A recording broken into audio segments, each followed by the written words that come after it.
et un peu regarder. Bon, il y a quelques chiffres qui ont été donnés, un peu pour se donner une idée du nombre de vers qu'on peut avoir dans un sol.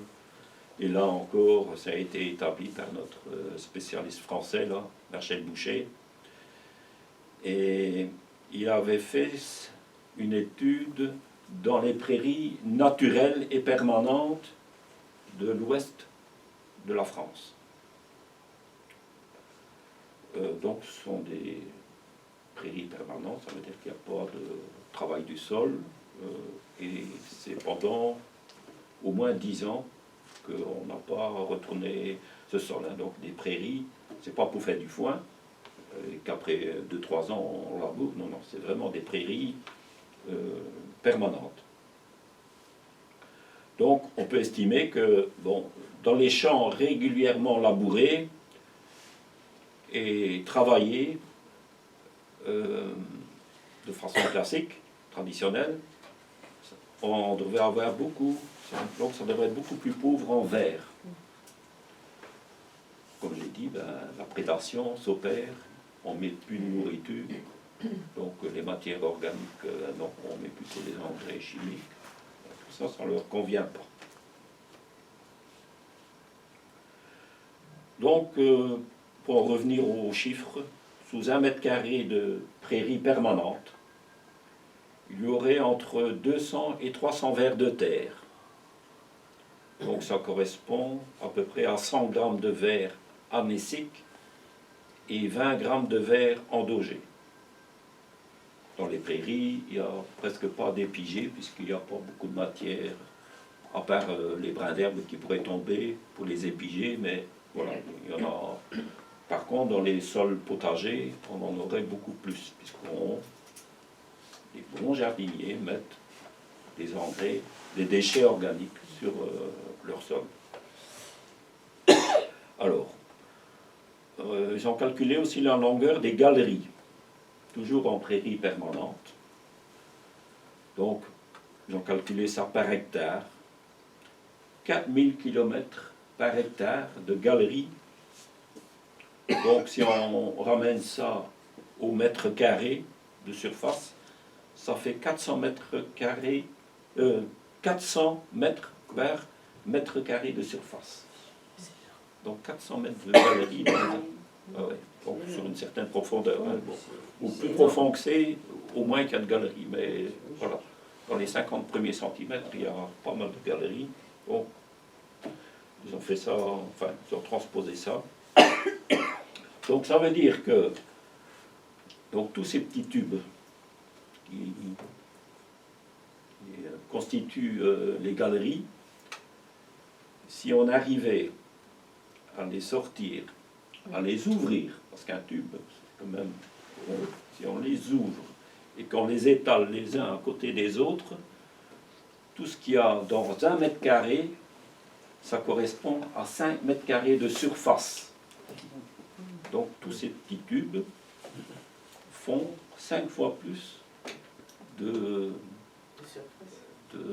surface exposée à l'air, puisque les galeries sont connectées en surface du sol. Donc ça veut dire qu'on a des sols bien aérés grâce aux vers de terre.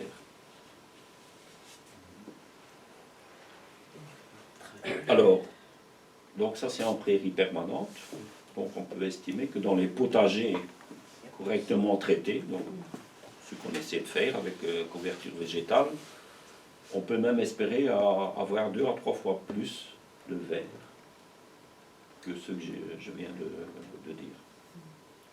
Alors cette aération est aussi essentielle pour les micro-organismes du sol. Et en plus, ces galeries sont soigneusement entretenues par le passage répété des vers anéciques. Ils les tapissent d'un mucus. Donc ça permet que, hein, c'est comme ces turicules qui sont à l'extérieur, ben voilà, pour eux savoir passer dans les galeries, ils déposent un mucus pour qu'ils puissent glisser facilement. Et ça stabilise l'ensemble des galeries. Ouais. Et ça, c'est un travail mécanique qu'aucun motoculteur, bêche ou grelinette ne peut assurer dans le temps, puisque nous, on fait plutôt du dégât, puisqu'on détruit un peu tout ça, toutes ces galeries. Ils doivent chaque fois tout recommencer. Donc, réfléchissons aussi à ça. Alors, le millimètre de sol qui entoure ces galeries. Bon, Marcel Boucher a appelé ça la drillosphère. Renferme 50% des bactéries libres fixatrices d'azote. Donc ça veut dire que ces bactéries pompent l'azote de l'air présent dans les galeries et les fixent dans le sol. Donc on voit que les vers de terre favorisent par leur travail le dépôt de mucus. Ce sont des usines en engrais naturels et gratuits. La drillosphère, donc cette particule qui entoure les galeries, abrite aussi 20% de bactéries utiles du sol. Dans la drillosphère, ça représente 1% du volume du sol, concentre jusqu'à 10 à 50% de bactéries du sol et de ses activités. Ça veut dire que c'est vraiment concentré, parce qu'il y a vraiment une activité intense autour de ces galeries, grâce aux vers de terre, bactéries, etc. Alors, je pose la question, est-ce que c'est encore censé de détruire toutes ces galeries par un travail mécanique qui finalement n'apporte jamais une aération pérenne dans le sol, puisqu'il faut chaque fois recommencer, alors que bon, les vers de terre organisent pour que ça reste, pour que ça tienne bien. Les plantes, elles, vont aussi profiter de ces tuyaux creusés par les vers de terre. Ils vont y plonger leurs racines en profondeur. Pourquoi? Parce qu'elles cherchent l'humidité, le verre aussi. Et en même temps, ils vont profiter des dépôts de matériaux enrichis par les vers de terre, les bactéries, tout ça, qui sont présents autour de ces galeries.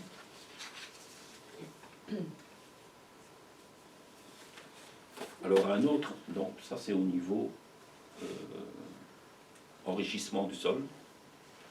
Alors il y a un autre impact très important que les vers de terre réalisent, et je crois qu'on s'en rend compte maintenant de plus en plus, c'est pour l'infiltration des eaux pluviales. Ouais.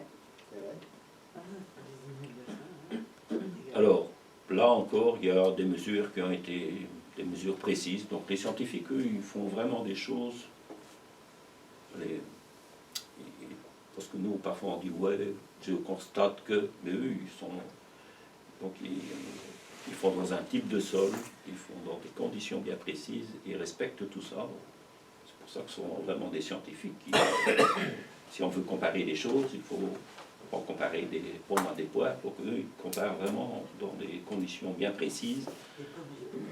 Voilà, des mesures précises qui ont été faites pour savoir combien un sol peut absorber par percolation avant que ce sol ne soit saturé et avant que le ruissellement ne commence. Donc ça veut dire que, par exemple, pendant 1 heure de pluie, ben voilà, on peut dire, tiens, il y a une telle quantité qui est tombée que le sol a pu absorber lui-même, sans que l'eau ne foute le camp ailleurs. Et puis à un moment donné, il est saturé et l'eau commence à ruisseler. Donc, ruissellement, ça veut dire que cette eau s'en va, entraîne des particules fertiles du sol vers les rivières, donc on sait que, par exemple, il y a des fleuves, voilà, que le lit de certains fleuves, je pense au Nil en Égypte, c'est très fertile, ben, c'est dû à ça. Comme ça, les sols ont été entraînés par le ruissellement.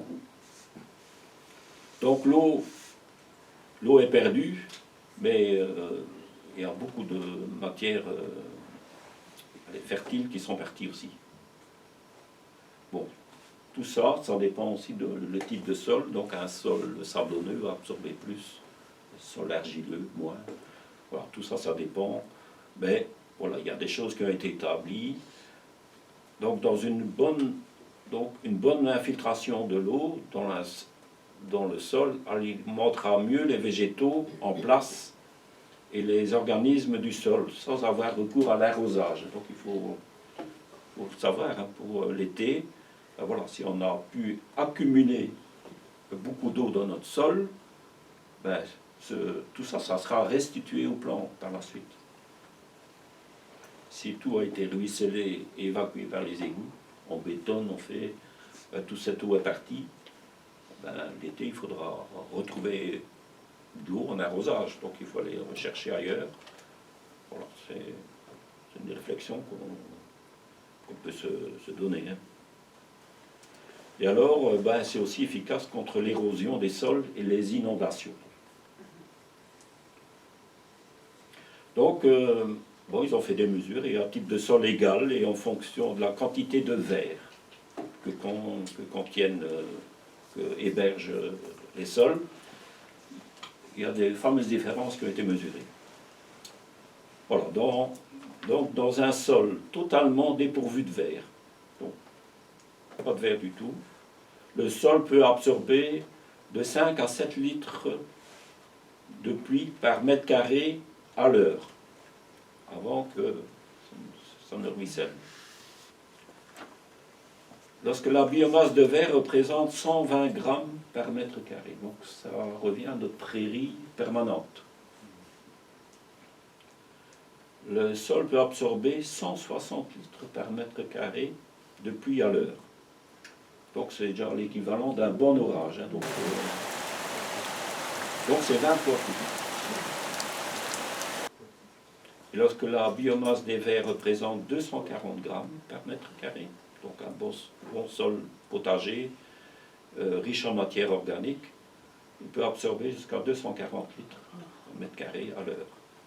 Donc c'est un orage de rare intensité, et on est souvent confronté à ça maintenant, c'est que de plus en plus, hein, on peut voir, hein, on dit réchauffement climatique, il y a ça, bien sûr, la quantité d'eau qui tombe, mais c'est aussi la qualité des sols qui ne sont plus là, qui ne permettent plus d'absorber. Donc tout ça, ça ruisselle ailleurs, et ça va s'engouffrer dans les points bas, inonder des rues, les villages, les vallées, voilà, tout ça.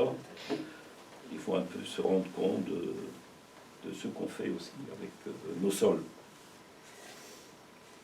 C'est un quart de mètre cube et 25 cm, 25 mm, non 25 cm d'odeur d'eau à l'heure. Ah ouais. Donc, mais allez, quand c'est vraiment des sols, ça peut absorber beaucoup. Hein, donc, bien sûr, cette eau-là, bon, elle est à l'heure, donc après, si ça s'arrête, ça continue à descendre. Voilà. Et l'éponge est à nouveau libre, donc, pour la prochaine averse. C'est sûr que si ça dure des heures et des heures, bah ouais, là c'est saturé aussi. Hein. Il faut bien se rendre compte. Donc il y a un côté anormal des choses aussi. Hein. Bon alors, ben, je sais pas, quelques conseils, principes à retenir. Bon. Donc je crois que la présence des vers de terre est primordiale pour la richesse des sols. Hein. Je pense que tout ce qu'on vient de voir, ça paraît évident. Donc ça permet d'augmenter quand même la productivité naturellement. Bon, souvent on met ça de côté parce qu'on agit avec des engrais qu'on apporte. Donc engrais artificiels, chimiques. On n'apporte pas de matière organique non plus. Bon, c'est pas vraiment la bonne solution pour parer à tous ces problèmes. Donc, les galeries des vers de terre, c'est comme on peut comparer ça à un véritable poumon pour la terre. Donc, ça permet d'aérer le sol.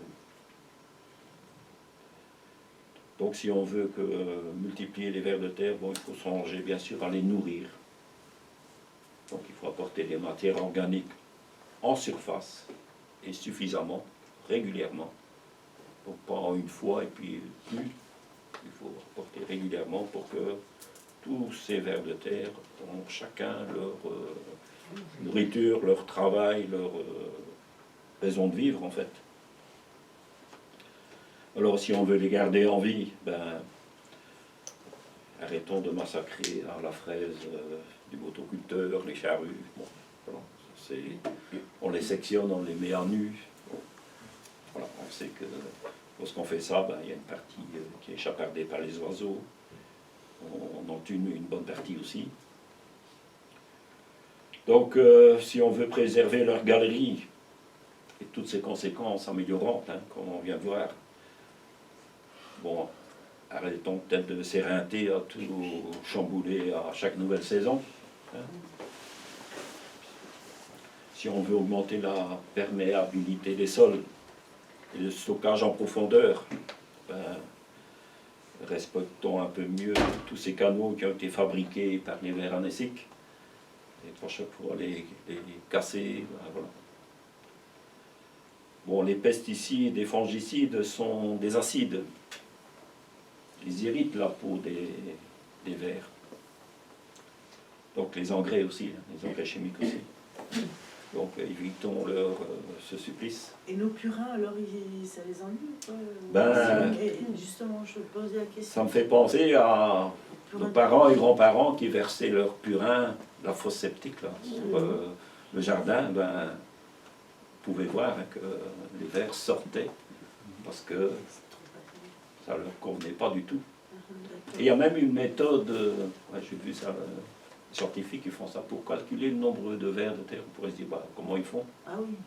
Ben, il y a une dame, là, une jeune étudiante qui est passée au jardin d'Albec et qui nous a un peu montré comment elle faisait. Donc, délimiter bien avec des ficelles, 1 mètre carré. Elle avait acheté des pots de moutarde mélangés à de l'eau. Donc, je ne sais plus combien.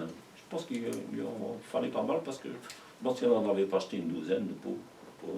Je ne crois pas 1 mètre carré. Je ne connais pas les doses, mais et mélanger ça à l'eau et arroser ce mètre carré là. Et ensuite, les vers, pour ça les irrite, c'est l'acide acétique.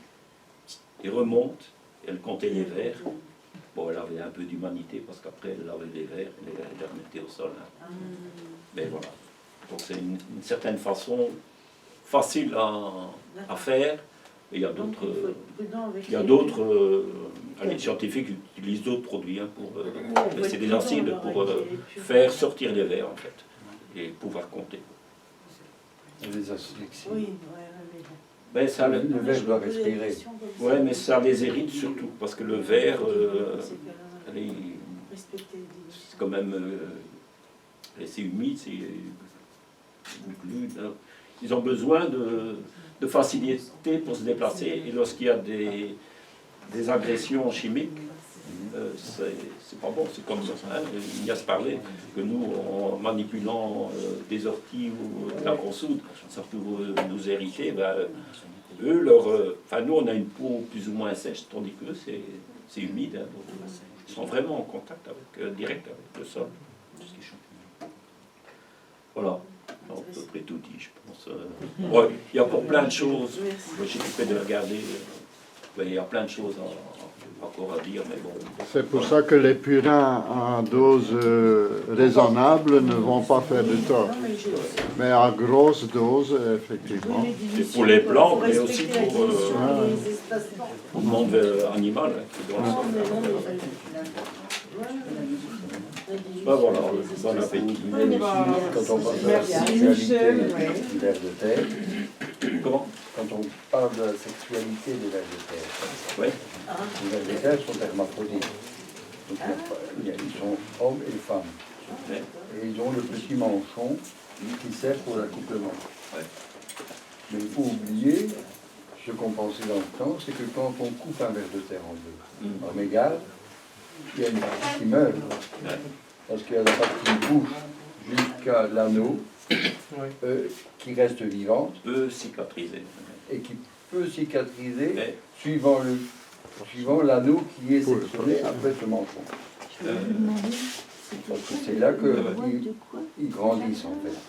Hein, il y a des anneaux qui se ouais, Sinon c'est toujours entre ROD. 12 et 15, je pense. Et c'est Il y vers a le côté de les manches. on a travaillé avec Marcel Boucher. Et là, il y a Non, pas mais de- c'est- du jardin allez. de Albert. Moi, je conseille d'un coup aller voir. Hein. Ouais. Il a fait des conférences et Michel, des interviews aussi. Marcel Boucher. Et on peut aussi aller On faire s'y voit ça, sur ou- YouTube il faut facilement. voir avec lui. On sera Ah, le temps pour demanderai une mais autre fois, là, je vais c'est aller. intéressant. Super rencontre. Bois de Rhodes, ok. Bon, Alors, il y a une autre, merci, Une chaîne, mais plus dirigée pour les professionnels, c'est Vers de Terre Production. C'est les fermiers regardent ça. Bon dimanche. Et c'est un peu une autre façon de cultiver sans labourer et semi-direct dans le sol. Bah, c'est en cours d'expérimentation. Mais bon, il y a quand même des fermiers qui se rendent compte qu'au plus qu'on ajoute de l'engrais, il y a beaucoup qui part dans le sous-sol et que économiquement ça devient plus rentable.